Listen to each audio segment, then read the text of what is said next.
This video is brought to you by our Patreon supporters. Warrant officers are an enigma of the US military. Outranking all enlisted personnel but themselves outranked by commissioned officers, they make up a relatively small part of the force structure. Acting as technical specialists in the Army, Navy, and Marine Corps, as well as helicopter pilots in the US Army, warrant officers are among the least understood rank categories. Today, we're covering the history of the warrant officer in the US military, where they came from, where they are now, and how they got here.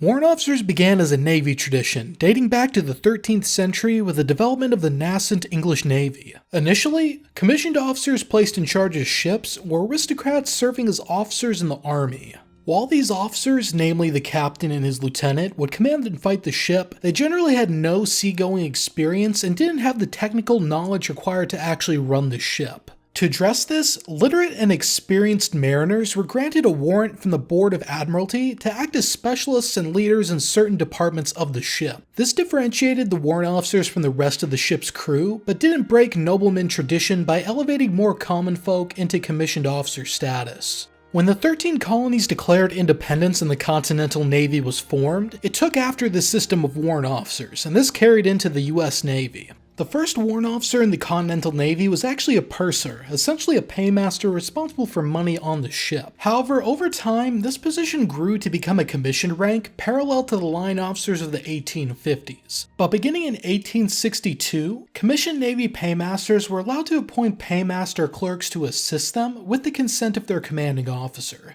By the American Civil War, the US Navy's warrant officers were the bosuns, gunners, carpenters, sailmakers, and clerks. The US Navy's modern warrant officer resembles their origins as technical specialists and clerks, although they have increased in scope due to new technologies and a much larger Navy. When the ancestors to the US Army's warrant officers were introduced in 1896, they closely resembled this Navy tradition. These were the Army Field Clerk and the Quartermaster Corps Field Clerk. Although initially civilians working for the Army, in 1916 they were granted military status. At that time, they were essentially equivalent to enlisted men wearing an enlisted uniform. But in December of 1917, they were authorized in officer's uniform emitting rank insignia. They weren't warrant officers yet, at least officially, but they were on their way. Earlier in 1917, the Marine Corps had instituted the gunner rank as line warrant officers, represented by the iconic bursting bomb that continues to be used to today. Additionally, as the Marines organized their AEF ground units similarly to the Army for interoperability, they gained staff warrant officer quartermaster clerks and pay clerks in 1918. In their regimental headquarters platoon, a pay clerk would serve under a paymaster ranking captain, for example. However, at least in the Army's case, the warrant officer wasn't a concrete concept until the founding of the Mine Planning Service in 1918. An outgrowth of an earlier civilian service with the same mission, it was part of the Coastal Artillery Branch and was essentially responsible for laying mines in coastal waters to protect American harbors and coastal fortifications. Warrant officer ranks paralleling similar ranks in the Navy were created so that the Army could crew the vessels without the need for civilian mariners or Navy personnel. These were the Master, Chief Engineer, First Mate, Assistant Engineer, Second Mate, and Second Assistant Engineer. It was at this point that the warrant officer branch was created. The Mine Planning Service would eventually go away in the 1950s, but the warrant officer was here to stay. In 1920, the clerical, administrative, and band leader functionaries were officially added to the Warrant Officer Corps. The next year, Army warrant officers got their distinctive branch insignia. An eagle stood atop two arrows surrounded by a wreath. In the Marine Corps, the warrant officer ranks were split into two grades in 1926, when the ranks of Chief Gunner, Chief Pay Clerk, and Chief Quartermaster Clerk were introduced. This brought it in line with the Navy, who had used chief warrant officers since 1899 to replace a system where warrant officers with 20 years of service wore silver insignia rather than gold. These Marine chief warrants were also the first to use a rank insignia similar to that of today. It was essentially an adaptation of the Navy chief warrant officer rank instituted in 1915, which was a gold lace defaced with blue. The Marine version was essentially that, but in metal pin form. Overall, the authorized number of warrant warrant officer appointments remained low throughout most of the interwar, restricted mostly to band leaders and members of the mine service in the Army's case. It wouldn't be until the run-up to World War II that Army warrant officers came into their own. Immediately before America's entry into the war in 1941, the Army's warrant officers were split up into two grades and got distinctive rank insignia: the Warrant Officer Junior Grade and the Chief Warrant Officer. During the war, more warrant officer appointments were made in even more technical roles than the original clerks. By the end of the war, there were warrant officers in 40 different Army specialties, which increased to 60 by 1951. Post-war, the various branches' warrant officer insignia evolved to what they are today.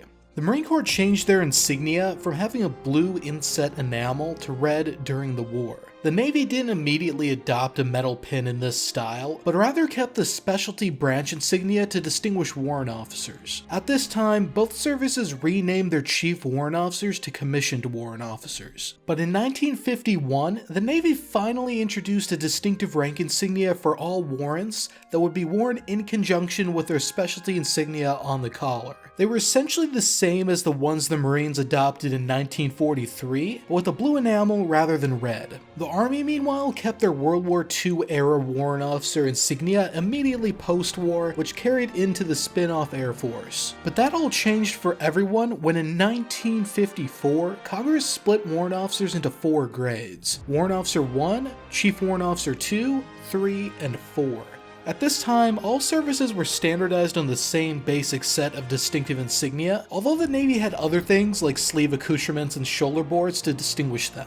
The Army made itself different in 1972, however, and changed up their insignia to make them more recognizable. This brought them up to essentially what they have as insignia today, all except for the still non-existent Chief Warrant Officer 5. Through the 70s and 80s, the Army wanted to add a new Chief Warrant Officer 5 pay grade to the rank structure, but adding a new rank pay grade required congressional approval. While legislation to do that was in the pipeline, the Army still wanted to get a new Ultimate Warrant Officer rank out the door. So briefly, from 1987 to 1991, the skill designator Master Warrant Officer 4 was authorized with its own insignia. Master Warrant Officers would be senior to all Chief Warrant Officer 4s, going through a new selection board and training, but in the same pay grade. When the Chief Warrant Officer 5 rank was officially approved in 1991, it retained the insignia that had been granted to Master Warrant Officer 4s, so there wouldn't be 6 Warrant Officer insignias in circulation. Also at this time, the Air Force abolished its Warrant Officer ranks because they believed senior NCOs of the E8 and E9 pay grades could do all of the Warrant Officer's duties. But in 2004, the Chief Warrant Officer 5 insignia would change to an insignia that had originally been approved for a hypothetical CW5 back in the 1970s. This was basically to unify the Army with the Navy and Marine Corps' insignia to make them more recognizable during joint operations. Today, Warrant Officers fill a variety of technical positions. About 1% of a brigade combat team are Warrant Officers. You won't find any Warrant Officer slots in infantry battalions, combined arms battalions, or cavalry squadrons, at least as per the TO&E. However, you might find one in their attached forward support companies. We'll leave a link in the description listing all 42 or 43 positions a Warrant Officer will typically fill in a brigade combat team. The fact that they're a pretty small portion of the force and generally are not found in maneuver battalions is one of the reasons ground warrant officers are kind of enigmatic. So that covers technical warrant officers. The US Army and Marine Corps are relatively unique amongst world land forces, although not completely alone, and their use of warrant officers as technical specialists. The British Army, by contrast, has used its warrant officers essentially as senior NCOs since the late 19th century, filling roles like Company Sergeant Major and Regimental Sergeant Major, which in the US Army would be filled by First Sergeant or a Command Sergeant Major respectively. Based on the history, America's use of warrant officer is actually the more traditional of the two methods, finding its lineage in the naval tradition of appointing technical specialists under commissioned officers. But then there's another question. Why does the Army have so many warrant officers flying helicopters when the other branches don't? Army warrant officers first flew during World War II, but at the onset of World War II, the US Army Air Force was training a lot of enlisted soldiers to fly so it could meet its rapid expansion. At the same same time, standards were lowered significantly and basically equalized, so someone could come off the street with a high school diploma and fly. By that point, there was very little difference between the requirements for pilots who would commission as second lieutenants and those who would become staff sergeants. To rectify this, the flight officer was created to replace enlisted pilots, equivalent in pay to a warrant officer junior grade. Graduates of flight school could either be warranted as a flight officer or commissioned as a second lieutenant. On paper, the best candidates were meant to become second lieutenants, although this was usually applied subjectively. Second lieutenants and flight officers filled the same flying billets: pilots, bombardiers, navigators, flight engineers, and glider pilots. However, the second lieutenant would typically be saddled with more responsibility, with more command authority and a direct pathway to higher commissioned officer ranks. Flight officers, by contrast, were essentially third lieutenants in practice, but without as much codified responsibility. Post-war, the flight officer rank was abolished in 1947, with any remaining flight officers who hadn't been discharged receiving commissions in reserve service. But flying warrants would come back with a vengeance. By the late 1940s, the Army had been drained of a lot of its organic aviation with the creation of the Air Force as a separate branch and general downsizing. With the introduction of helicopters and the need for men to pilot them, the Army had to tackle some issues. First, Congress imposed end strength limitations on how many commissioned officers the Army could have, and that's an issue when you need thousands of pilots. Second, the Army wanted to create a pathway that would keep flying experts continuously flying, so that it wouldn't lose its most experienced pilots to commissioned officers having to move up the chain of command or getting cycled in and out of staff positions. What they needed was a rank above enlisted men, commensurate with the prestige of being a pilot and the technical skill required, but under commissioned officers